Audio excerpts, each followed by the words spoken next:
Motor ভ্যানের ধাক্কায় বিকল পান্ডুয়া রেলগেট, দুদিকে দাঁড়িয়ে সাধারণ মানুষ। রবিবার সন্ধ্যায় এমনই ঘটনা দেখা গেল পান্ডুয়া মহানাদ রোডের পান্ডুয়া রেলগেটে। স্থানীয় সূত্রে জানা যায়, পান্ডুয়ায় রেলগেটে গেট পড়বার সময় একটি মোটর ভ্যান মহানাদের দিকে যাওয়ার সময় দুটি গেটের মাঝখানে ঢুকে যায় এবং একটি গেটে গিয়ে ধাক্কা মারে। তাতেই লক হয়ে বিকল হয়ে যায় রেলগেটের একটা সাইড। রেলগেট বিকল হয়ে যাওয়ার ফলে গেট ওঠানামা করাতে অসুবিধার মধ্যে পড়তে হয় গেটম্যানকে। ঠিকমতো গেট লক না হওয়ার কারণে আপে ও ডাউনে বেশ কয়েকটি ট্রেন দাঁড়িয়ে যায়। হুগলি জেলা গ্রামীণ পুলিশের অতিরিক্ত পুলিশ সুপার কল্যাণ সরকারও এই রাস্তা দিয়ে যাওয়ার সময় রেলগেট বন্ধ থাকায় তার গাড়িও লাইনের ওপর দাঁড়িয়ে যায়।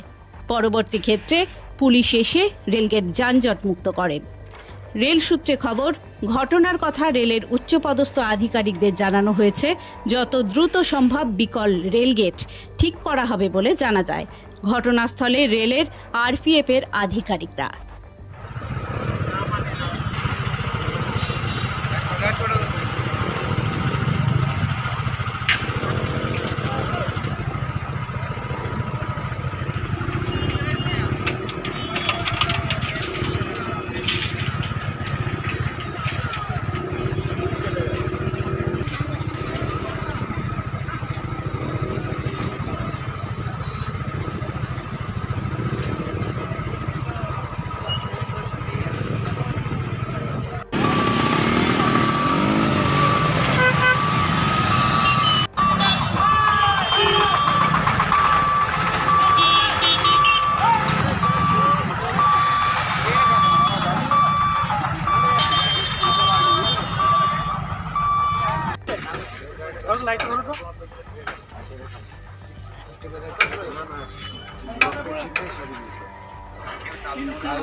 এটা এইদিকে ওইদিকে চাপ হয়ে গেছে, বুঝলেন স্যার? এত ভিড় আছে এখানে।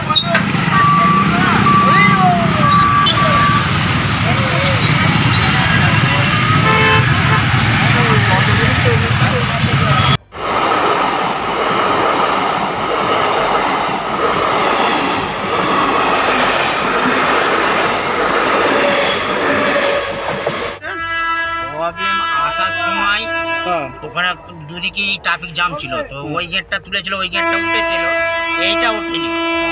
তার জন্য মাঝখানে গাড়ি এসে গেছে, দুদিকে গাড়ি দাঁড়িয়ে গেছিল, ওই জন্য গাড়িগুলো পার হলো। তারপরে গেটটা কি লক ভেঙে গেছে? হ্যাঁ, এই গেটটা লক ভেঙে গেছে কি বলতে পারছি না। এই গেটটা ওঠেনি। উঠছে না? না, ওঠেনি। এখন কি হয়ে আছে এখন বলতে পারছি না, এখন আমি দিক থেকে ঘুরে এলাম। আচ্ছা, এমনি যে গেট ম্যানেজার সে তো ছোটাছুটি করছে দেখছি। হ্যাঁ, গেটটা কি খারাপ হয়েছে মনে হচ্ছে? মনে হয় খারাপ হয়ে গেছে। মোটর ভ্যানটা পার করতে গিয়ে আটকে গেছে। কোথায় আটকে গেছিল? দিয়ে ওই আটকে রেখে দিয়েছে। আপনাকে আটকে রেখে দিয়েছে? মানে কি মোটর ভ্যানটাকে বেঁকিয়ে দিয়েছেন নাকি লকটাকে? না না, আমার কি জানি, আমি অতটা বুঝতে পারছি না। 4-5টা মোটরসাইকেল গেছে, তার পেছনে আমি গেতে গিয়ে আটকে গেছি। দিয়ে ওই আটকে রেখে দিয়েছে। কি ছিল মোটর ভ্যানে? কিচ্ছু না, ফাঁকা ফাঁকা গাড়ি। কোন দিকে যাচ্ছিলেন? এই বাড়ির দিকে। আচ্ছা, দিয়ে এখন বাবু বলছে এখন দাঁড়া, না মোটর ভ্যানে লাগার জন্য কি এরকম হয়েছে? এটা কি সমস্যা বলছে। ওটা কি নাম? আমার নাম রাজা কর। রাজা কর। বাড়ি কোথায়? Satgaria. সাতঘরিয়ায়। Bureau report, Hooghly Times.